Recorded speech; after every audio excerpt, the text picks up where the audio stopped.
Hey now, how is everybody doing? Welcome to Red Alert Diaries live with Tanya E. And you see, I have a special guest with me. So, for those of you that listen to this morning's episode, you already know who this amazing woman is. This is Alex Kerekes. Alex, thank you so much for sharing the insight that you have with us. And if you have not had the opportunity to figure out who she is, go back and listen to this morning's episode. But Alice, share quickly who you are with the audience so that they can get a quick snapshot today. Thank you so much, Tanya. It's such a joy and an honor to be here with you today. Thanks for having me. My name is Alex. I'm a 29-year-old entrepreneur, digital marketer, and podcast host from Alberta, Canada. Um, I founded Breakthrough Digital Marketing, my company, my marketing agency, when I was a student in college and I was studying digital marketing. I was specializing in things like social media marketing and online forms of marketing. And at the time, I had a lot of friends and family friends and acquaintances that started to, just show an interest and ask questions about the things that I was learning. Because, of course, in today's digital world, right, the world that we live in now, most everything is done online now. And so people really started showing an interest in learning more about what I was doing. And that's when Breakthrough Digital Marketing was born. So that's really where my journey as an entrepreneur started. And it has taken me on this journey, this path of business and entrepreneurship and growth, and so many wonderful things that we'll talk about. But yeah, that's who I am, and that's a little bit of my journey. And it's so nice to be here with you today. Thank you for that. And so, for those of you that are wondering, have you ever hit a wall in your career, your personal life, and you just want more things? Because a lot of us build a business because we want the freedom, but a lot of us get handcuffed to our business because we don't know what to do. That's part of what Alex was sharing with us this morning. So, her element about sharing with her education, how she's helping her clients, what she stated earlier in this morning's episode is this power in the pivot. Explain a little bit more about the pivot because you shared how recognizing something in your business and making it feels a little off and you have a little bit of discomfort, you know that it is time to pivot. Let's talk a little bit more about that. Yeah, absolutely. I think as entrepreneurs, one of the best things that we can do when something isn't feeling quite right anymore is actually really listen to our intuition because we're being guided and actually drop into what I call the sacred pivot. It's something that, I used to feel a lot of shame about because I used to be someone that I would try something, and if I didn't like the way that it felt or the way that it was going, I would switch directions, right? I would pivot, I would shift.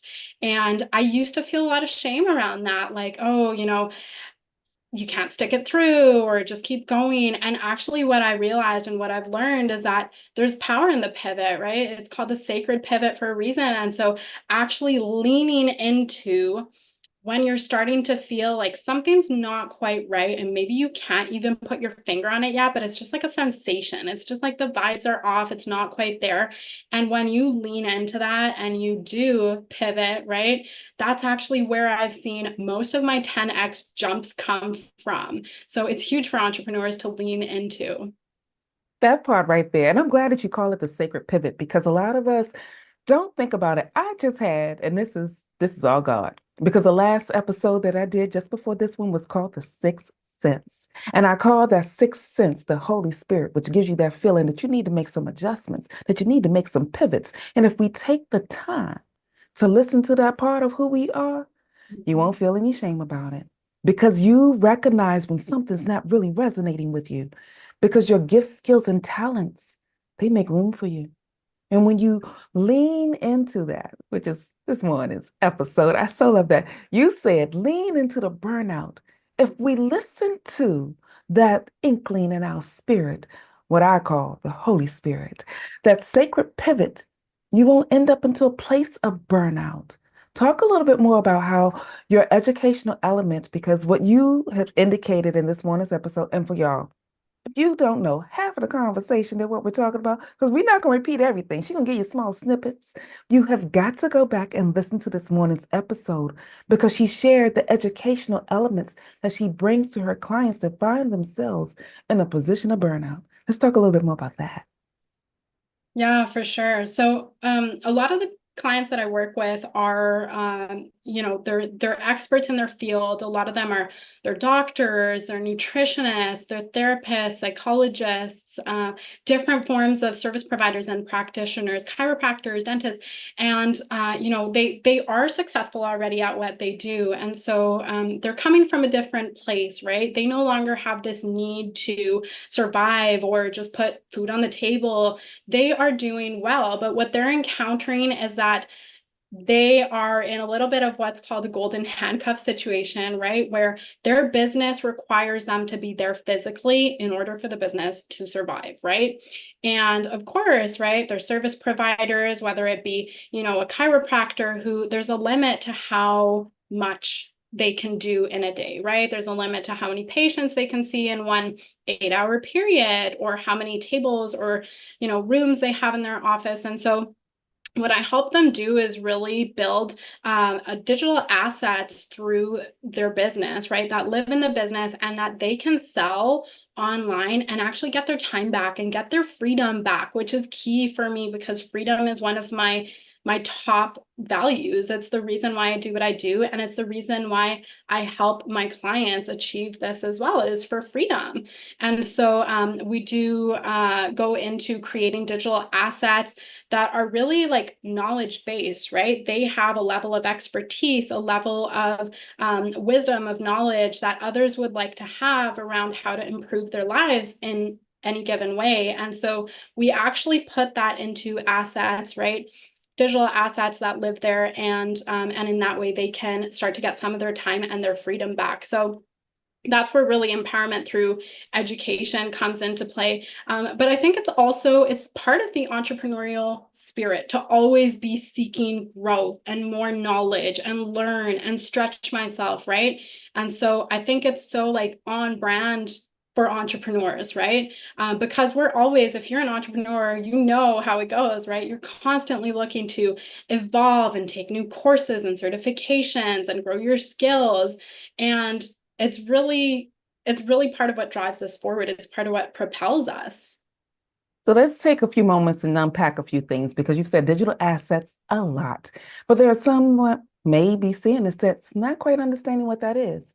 So for a digital asset, one element of it, it's what you were saying, packaging your knowledge, a book.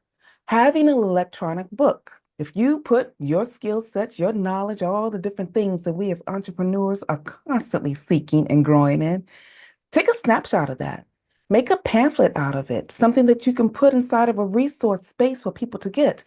Create a video. You can, as you were talking about a chiropractor, if they have certain stretches or techniques that their clients can do in between, if they record that and have that as a pack, as a piece on whatever platform that they use, that as an asset. Tell us a little bit more about the assets piece, because some people get assets as when we talked about this morning's episode, something concrete, like I'm going to a building or I have a house or things like that. But digital, that still does not always resonate. We're getting closer because Yeah. of where we are in the world.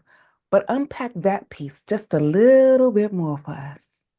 For sure. So, well, assets, like we know, assets is anything that exists in your business that holds value, right? It can be like the business building where you run your services from, right? It can be vehicles or machinery or equipment that you use in your business. But when we talk about digital assets, these are things that you create that live online, right?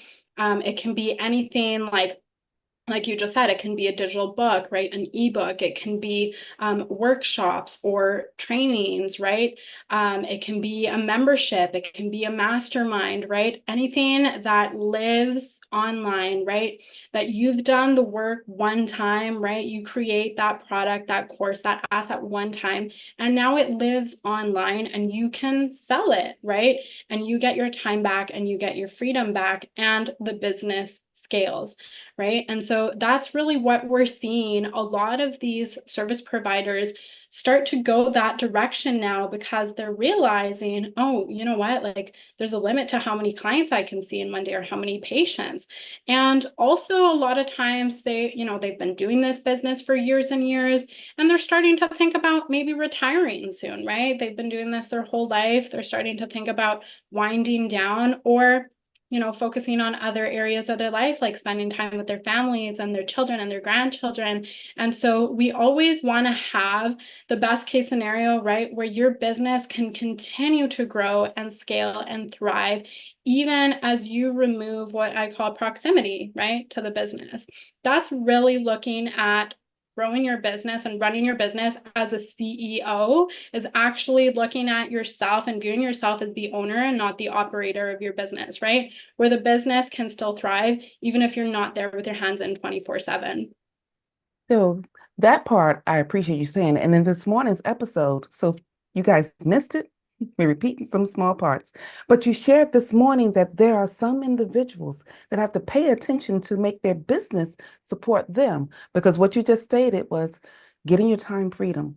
That digital asset gives you the opportunity to release the golden handcuffs. And as a solopreneur, small business owner, when we are walking through being the butcher, the baker, and the candlestick maker, you need something else on the side that can generate income, because you often end up with feast or famine and a lot of businesses, which is one of the main reasons why it's like 70% of businesses go out of business within their first or second year. 70% of the businesses that people start just die off in the first or second year. And the amount that makes it to the 5-year mark is so slim. People struggle. So, with the digital marketing age, giving us a little more, what tangible thing can someone actually do to help them stop trying to run all the pieces, free up some of their time so they can enjoy their family, friends, and loved ones? For sure.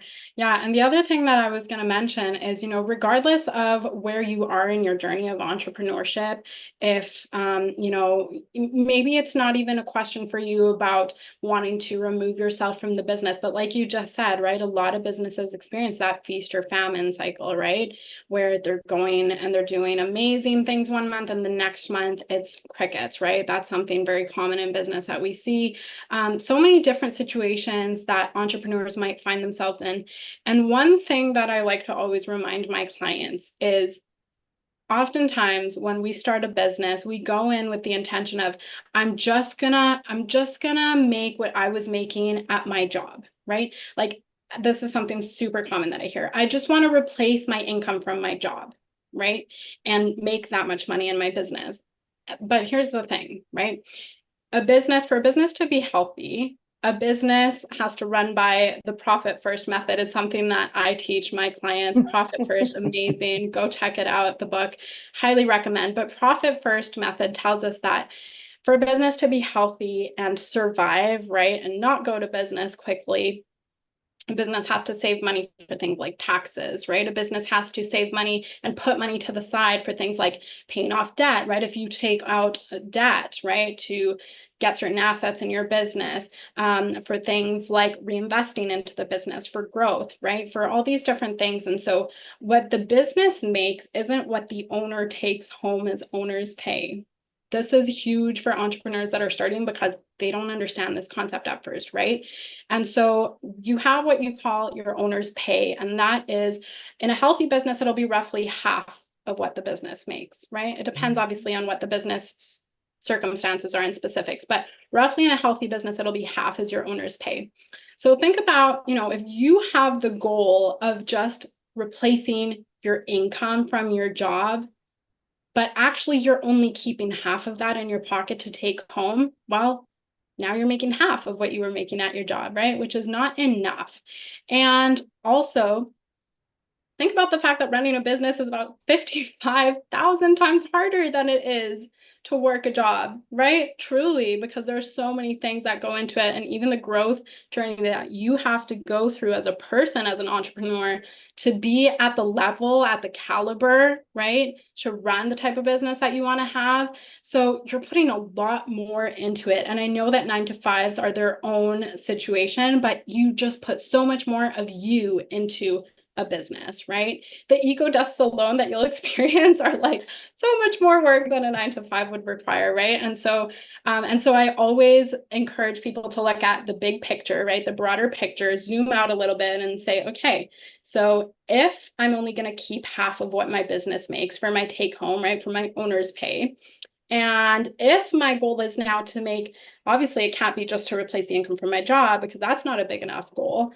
then now we're looking at a much bigger goal, right? It's not just replacing the income from your job. And so, again, if we're looking at that much bigger goal, then we have to look at how we can add multiple streams of income to the business, right? And so that's really where having these digital assets comes into play, regardless of where you're at in your business. If you're ready to start removing proximity, start removing yourself from the business and take steps back from the business, or you still want to be there because you love working with clients.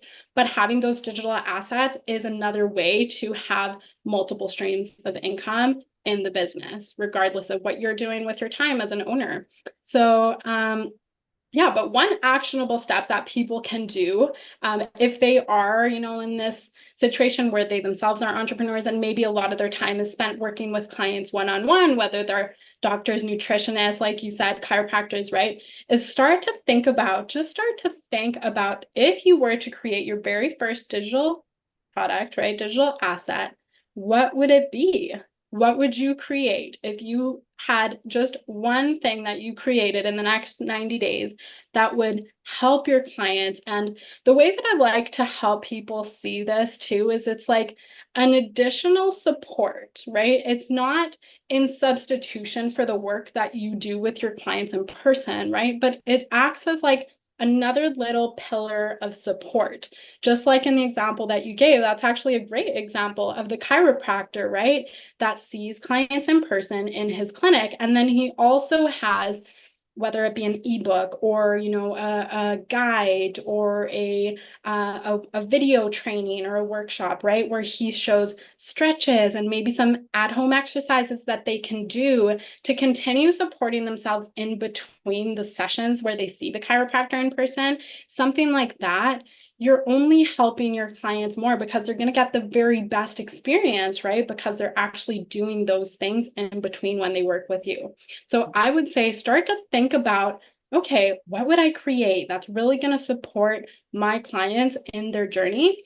And it's just going to be another little pillar of support for them. One thing that you can do that's really helpful is think about what is something that you repeat yourself about a lot. Like when you see your clients, you find yourself repeating the same thing consistently. Like there are, for most of us, right, there are some things that are like foundational principles. Maybe, I like to call it like what's your core curriculum? What's your core curriculum? What are the basics? What are the foundations of what you teach your clients, of what you do with your clients? How do you support them? And then start to think about what are the things that have in common, right? For example, I saw 8 clients today and I said the same thing to all of them. Right. What are those things? So let's pause because there's a lot of strings we got to pull on right now. So for the aspiring entrepreneur, one of the things that you just shared is that there's a difference in the mindset between a 9 to 5 and actually working a business. That's a whole different mental shift that you're going to have to walk yourself into because the income stream that you're thinking of, I just want to replace my paycheck. On your paycheck, you have 2 lines already. You have gross and you have net. When Alex was sharing that you're only taking home about 50% of the income from your business, that is your net.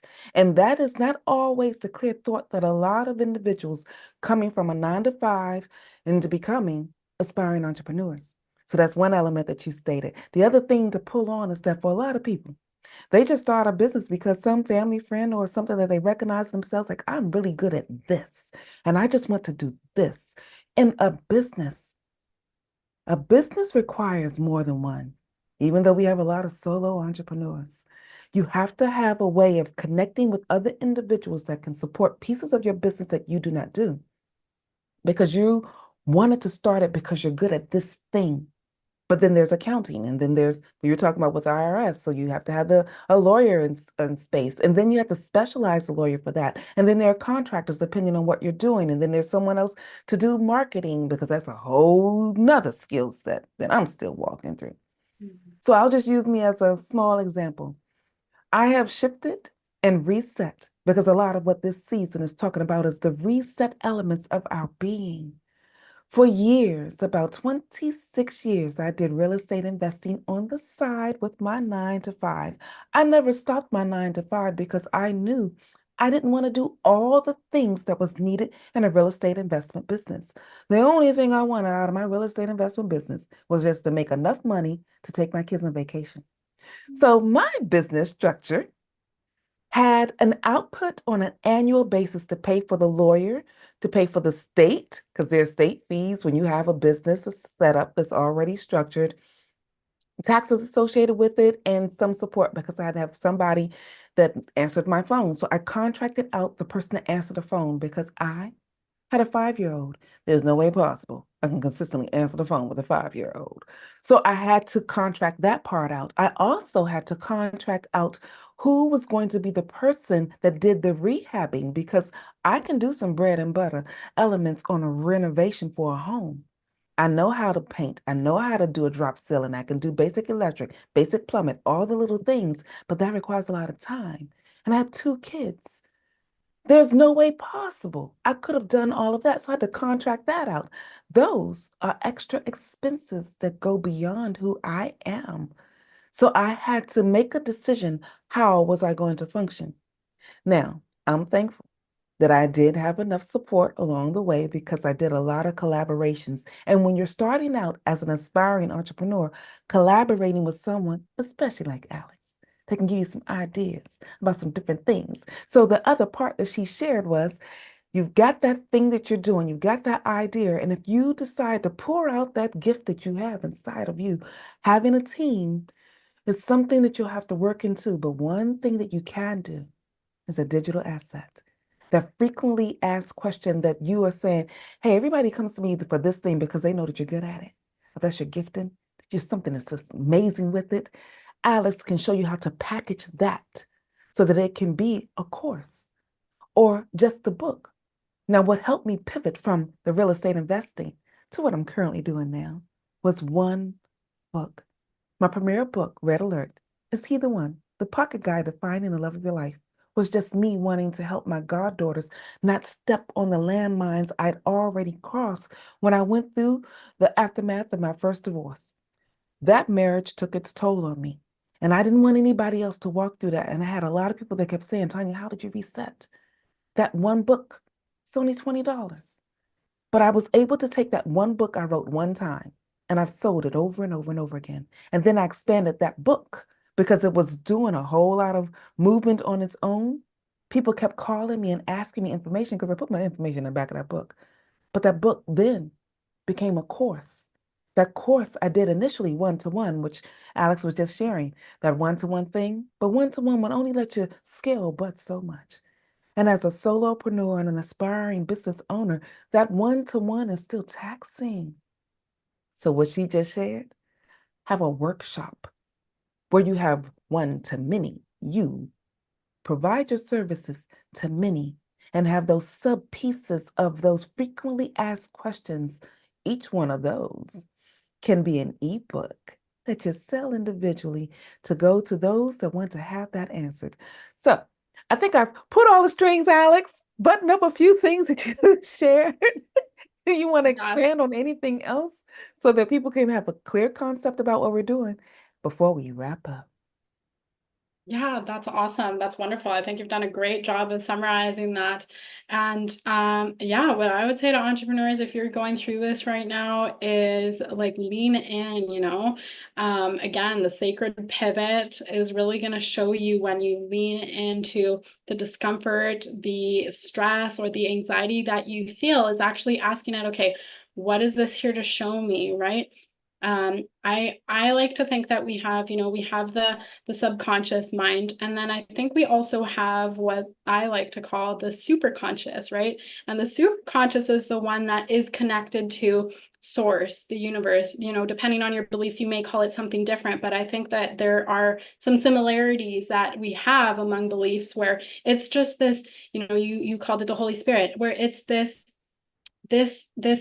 knowing outside of us, right? This knowing, the sense of knowing outside of us, that shows you and guides you the way. And so if you lean into that, right? Lean into that, because that's actually the part that knows, right?